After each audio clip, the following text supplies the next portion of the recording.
আমাকে হাসপাতালে নিয়ে যাওয়া হলো। মা তো কান্নাকাটি করতে করতে শেষ। বাবা ফোন করলেন রায়ানকে। রায়ানের বোন দুলাভাই চলে আসলো হসপিটালে। আমার অবস্থা খুবই খারাপ ছিল, ডাক্তার কাউকে অ্যালাউ করছিল না। কাচের জানালা দিয়ে রায়ান দেখলো আমার পুরো মুখে ব্যান্ডেজ করা। আমি অজ্ঞান অবস্থায় আছি, আমার কোনো জ্ঞান নেই। ডাক্তার বেরিয়ে বলল, এটা তো পুলিশ কেস, আপনারা এখনো কেস করেননি কেন? এরপর ডাক্তার নিজেই পুলিশকে ফোন করলো। কিছুক্ষণের মধ্যেই পুলিশ হাজির হলো।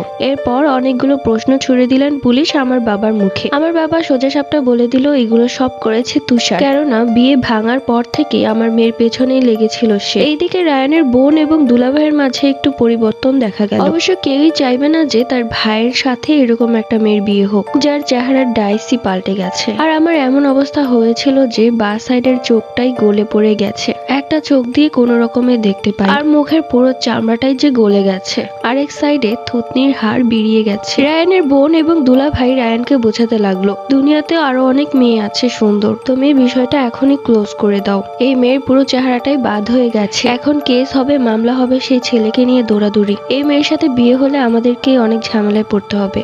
আমিও ভেবেছিলাম রায়ানের মতো ছেলে কেনই বা আমাকে বিয়ে করবে, আমার তো আর কোনো সৌন্দর্যই অবশিষ্ট নেই। কিন্তু রায়ান ওর বোনের মুখের উপর বলে দিল, আপু আমি ওর মনকে ভালোবেসেছি, ওর রূপকে নয়, তাই বিয়ে যদি করতে হয় তাহলে আমি ওকেই করব, নয়তো আর কাউকেই করব না। রায়ানের বোন যখন দেখলো অনেক বোঝানোর পরও রায়ান কথা শুনছে না, এরপর তারা চলে যায় সেখান থেকে। যাই হোক, ডাক্তার বলল যে আমার জ্ঞান ফিরেছে, কেউ একজন এসে আমার সাথে দেখা করতে পারবে। তখন মা আর বাবা রায়ানকে যেতে বলল। রায়ান আমার কাছে আসতেই আমি আমার মুখ ঘুরিয়ে নিলাম। রায়ান তখন আমার হাতে হাত রেখে বলল, চিন্তা করো না, সবকিছু ঠিক হয়ে যাবে। আমি অবাক হয়ে যাচ্ছিলাম রায়ানের কথা শুনে। রায়ানের জায়গায় যদি অন্য কোনো ছেলে থাকতো, আমার মুখে এসিড ছুড়ার কথা শুনেই দৌড়ে পালাতো, কিন্তু ও পালাচ্ছে না, বরং ও আমাকে সাহস দিচ্ছে। তখন আমার চোখ দিয়ে পানি পড়ে চোখের কিনারার ব্যান্ডেজ গুলো ভিজে গেল। সে আমার মাথায় হাত বুলিয়ে দিয়ে বলল, নূপুর আমি তোমার পাশে আছি, তুমি একদম চিন্তা করো না। আমি ওইসব ফালতু ছেলেদের মতো না যে তোমার বিপদে তোমাকে রেখে চলে যাব। আমি যখন তোমার হাত ধরেছি